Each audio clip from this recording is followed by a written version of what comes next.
Well, hello, everybody, and welcome back to another episode of We Watch Shudder. My name is Michelle, and who's here with me? It's JD. It's JD. It's always JD. If it is your, if it is your I don't know why first time, that was a weirdly like was it excited? Was it very tepid? I've had several energy drinks today, guys, and I'm starting to feel the crash, but it's fine. I was going to say, if this is you on energy drinks, what is you without energy drinks? You don't want to know. If this is your first time tuning in, as we do here on the show, we watch Shudder. Shudder is a streaming service for horror movies, and we watch it. So now we have a podcast, and we talk about it. We watch all the original exclusive releases that get, released each week, and then we talk about it. And for Spooktober, we have been releasing an episode every single day, and we have been going back through the catalog that we weren't able to cover because the podcast did not exist yet. Does that pretty much sum it up, JD? I think it does. We're doing a whole lot of releasing in October is basically what's going on. Yes. Lots of movies to be watched. You've made it through this far. We're coming up on the big final. We've been doing these in chronological order of release, and we finally caught back up to movies that came out in early 2022 on Shudder. Just before we started the podcast. And what's the first one we're talking about here from 2022 today, Michelle? We are talking about The Last Thing Mary Saw. The Last Thing Mary Saw, directed by Edoardo Vitaletti. Oh, good God, they wrote a novel about this one again. I will read it. Okay, Michelle, read us the description from the Shudder website. I will try not to fall asleep while you're reading this novel. Okie dokie. So, according to the Shudder website, the synopsis of this movie is: Southold, New York, 1843. Young Mary, blood trickling from behind the blindfold tied around her eyes, is interrogated by the events surrounding her grandmother's death. As the story jumps back, we witness Mary, raised in a repressively religious household, finding fleeting happiness in the arms of Eleanor, the home's maid. Her family, who believe they are seeing, speaking, and acting on God's behalf, view the girl's relationship as an abomination to be dealt with as severely as possible. The couple attempts to carry on in secret, but someone is always watching or listening, and the wages of perceived sin threaten to become death, with the tension only heightened by the arrival of an enigmatic stranger and the revelation of greater forces at work. A Shudder original. That's a whole lot of words to tell you really nothing about that movie. Oh my gosh, That might feel kind of like this movie. Let's get into our spoiler-free thoughts, shall we? Yeah, let's do it. Do you want me to start? Go ahead. Here's start. my spoiler-free thoughts on The Last Thing Mary Saw, directed by Edoardo Vitaletti. This movie tried real hard. I have a lot of respect for the obvious effort involved here. I can definitely tell what they were going for. I understand what the attempt was, but it just never quite makes it there, at least for me. None of the performances are quite engaging for me. The story kind of bounces around from like horror trope to horror trope in a way that is, at least for me, felt somewhat inconsistent. It never really connected with me on any level. I'm going to go ahead and give this one 1.75 skulls. All right, 1.75 skulls out of 5 from JD. Yeah. My thoughts on this movie are, it's just blah. 1.5 skulls from me. Wow, that might be the briefest spoiler-free thoughts from Michelle in the history of the show. That was it's just kind of blah, a skull and a half. But that that's a we're gonna try and entertain you and keep you riveted for a little while here when we discuss the plot of the movie and the breakdown in detail here, which is coming up. But I don't know that I'm really going to have a lot to say about this. I say that a lot. I'm like, am I really going to have a lot to say about this movie? And then we start talking about them, and it turns out, obviously, I have plenty to say because I never shut up. But well, there's only one way to find out. Should we get into the spoiler section of our thoughts? I think we should. So, guys, first of all, make sure you come back when you're done. But if you want to go watch the movie now before we break it down and dig through in detail, this is where you're going to want to hit the pause button on this episode. Do that right about meow. All right, Michelle, hopefully everybody came back. My guess is maybe they fell asleep watching The Last Thing Mary Saw. I will freely admit that I have seen this movie exactly through all the way twice, and it took me 2 sessions to do it both times. Yep. That's fair. So first off, my first spoiler-free thought, or my spoiler thought, spoiler paid, not spoiler-free thought, is one thing's for sure, Mary can't see why kids love the taste of Cinnamon Toast Crunch. What? She's got a blindfold on. Well, yeah. It's really hard for her to see that now. That's maybe the most random moment in the history of this podcast. Which, again, is also it's saying just a logical something. thing. My next thought is I didn't think that kneeling on rice was so bad, and so I tried it. And it God. Is very no, bad. You didn't. I did try it. Oh, Michelle. Oh. For those who did not watch the movie, the way that they choose to punish these two girls for, being in love, such a awful thing. How dare you find happiness in what seems to be a sad existence outside of that in 1843 where there's not much going on. You didn't have the internet, not a lot to live for. Might as well find love. The way that they punish them is they make them kneel on rice, and that just didn't seem that horrific. So I tried it, and it's pretty bad, and I don't recommend it. Yeah, Plus, you can't eat the rice afterwards. It's been on the floor, and it just doesn't seem right to put that in your mouth. So yeah. So just to give you a quick up to speed, if you didn't go watch the movie, basically you've got Mary, and Mary's in love with Eleanor, and that, of course, is looked down on by these ostensibly Christian folks. And so they're being punished, and then it turns out that these ostensibly Christian folks may not be quite as Christian as they seem, and there's some weird culty supernatural elements involved. And then Rory Culkin shows up, and he's got a thing on his face, and he sexually assaults Eleanor, and it's just, I don't know. The movie just bounces around so much between so many different things. This movie came out back in January, and it was actually one of the first movies that I talked about on my other podcast, All Screens Great and Small, and I went back and listened to my thoughts about it on that episode leading up to this. Side note, by the way, you can check out All Screens Great and Small on all your most favorite podcasting platforms, probably the same place you found this one. Anyway, it still feels on second viewing the same way as it did. It almost feels like the people who made this movie were like, well, I'm not sure we're going to ever get to make another one, so I'm going to just put every idea I have in this one somehow. And it just never, it felt like it didn't know what kind of a movie it wanted to be. Did you have that same experience or not? Oh, I absolutely did. And I have also seen this movie twice and then went and looked up what happened just to make sure I did not miss anything. And usually when I do that, because there's a movie where I'm like, there seems to be a greater message, I find a pretty clear, here is the message, here are the points.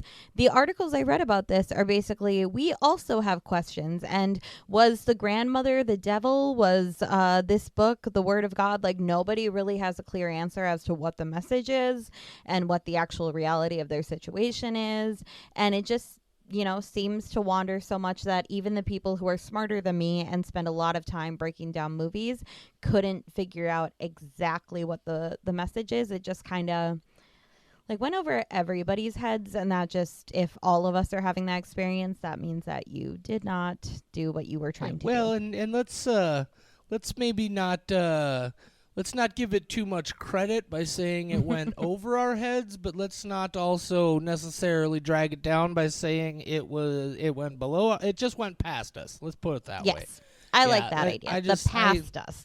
Yeah, it was not clearly. And Yeah. to be fair, again, like this is another one of those situations where obviously everybody involved in the making of this movie, at least from a production standpoint, it did a decent job. It's a good-looking movie. For my taste, and I also think, frankly, a decent amount of this is just as I'm getting older and being a diabetic human being, I'm starting to have some issues with my vision, especially in real low light conditions.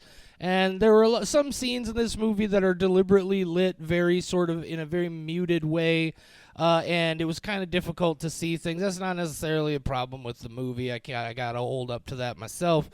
But I could have used it to be, because not only was it lit very dimly, but they're also very muted color patterns. And so it was kind of hard to follow what was going on sometimes in the movie. Just from a visual standpoint, but it is well designed. It's well photographed.